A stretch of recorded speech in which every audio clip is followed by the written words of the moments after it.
Playing Assassin's Creed Black Flag Resynced made me realize how charming and memorable Edward Kenway was. His devil-may-care attitude paired with his pirate shenanigans made a huge impression on me.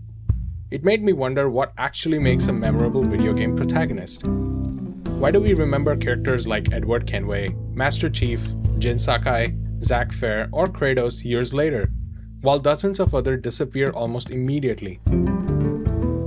Welcome to Game Design Dimension. If you enjoy game design essays from a professional game designer, be sure to subscribe to the channel.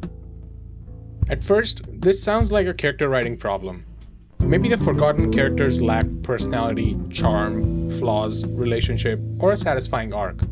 You know, the usual ingredients of character writing. While all of those things matter, games present an additional challenge.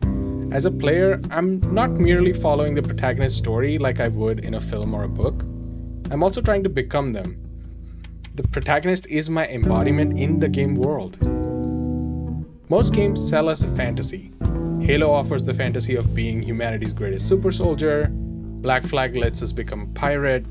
Ghost of Tsushima lets us become a samurai. Combat, traversal, progression, abilities, missions, and even animations teach the player what it is like to inhabit that role. The protagonist's motivation has to support the same fantasy, and their personality has to remain visible when the player takes control. Black Flag demonstrates this alignment clearly. The player wants to sail across the Caribbean, raid ships, collect treasure, and live freely as a pirate. Edward wants wealth, recognition, and freedom from responsibility. His motivation constantly pushes the player deeper into the pirate fantasy. But Edward's charm does not disappear when a cutscene ends. His relaxed swagger, flashy combat animations, reckless boarding actions, and confidence while commanding the jackdaw make every action feel like something Edward Kenway would do. The mechanics create the pirate role. Edward's animation and performance make that role feel uniquely his. His motivation, personality, and the player's progression become almost inseparable. Halo achieves the same alignment with much less character development. Master Chief is memorable despite having a restrained personality. This is because his mission is to protect humanity. This is exactly what players expect humanity's greatest super soldier to do. His purpose perfectly matches the role created by the shooting mechanics.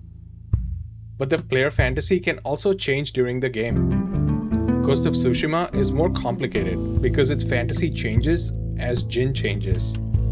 Jin begins as a samurai who believes enemies should be faced directly. The early mechanics reinforce that identity through sword duels and face-offs. As the Mongol threat grows, Jin gains stealth tools and assassination techniques.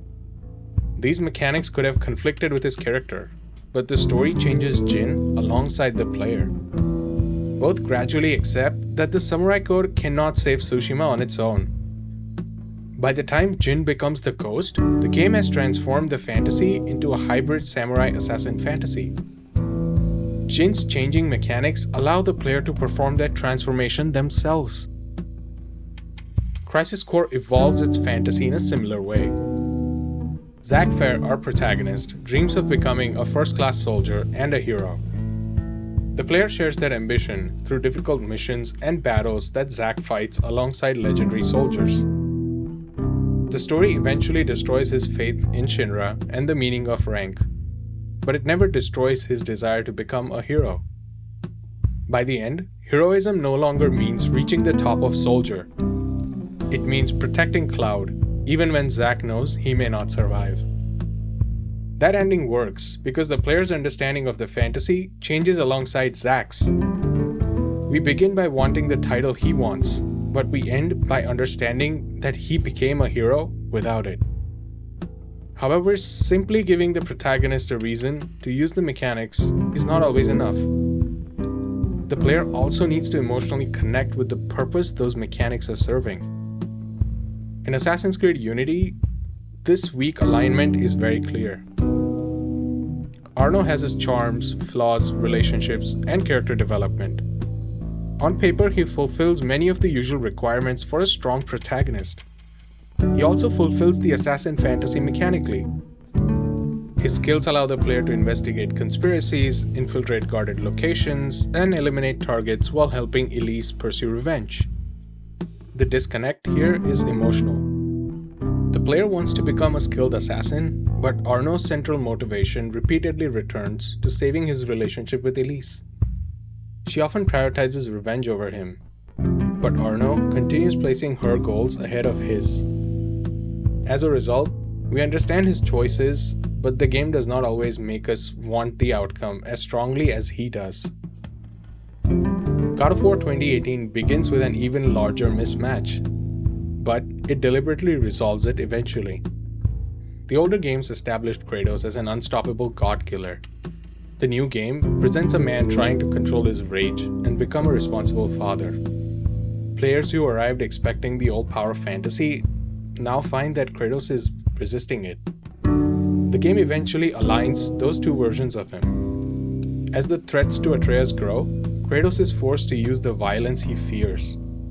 But now, he uses it to protect his son. The player is still allowed to become the raging god they remember, but the reason for becoming him has changed. Kratos' development gives the familiar mechanics a new emotional purpose. This is why memorable game protagonists need more than just strong character writing.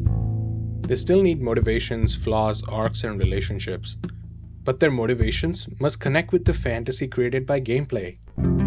Their personality must change how the fantasy feels when the player performs it. Sometimes that alignment remains consistent, as it does with Master Chief. Sometimes the fantasy evolves, as it does with Jin, Zack, and Kratos. The important thing is that the player and protagonist make that journey together. We remember these protagonists because the game made us want what they wanted.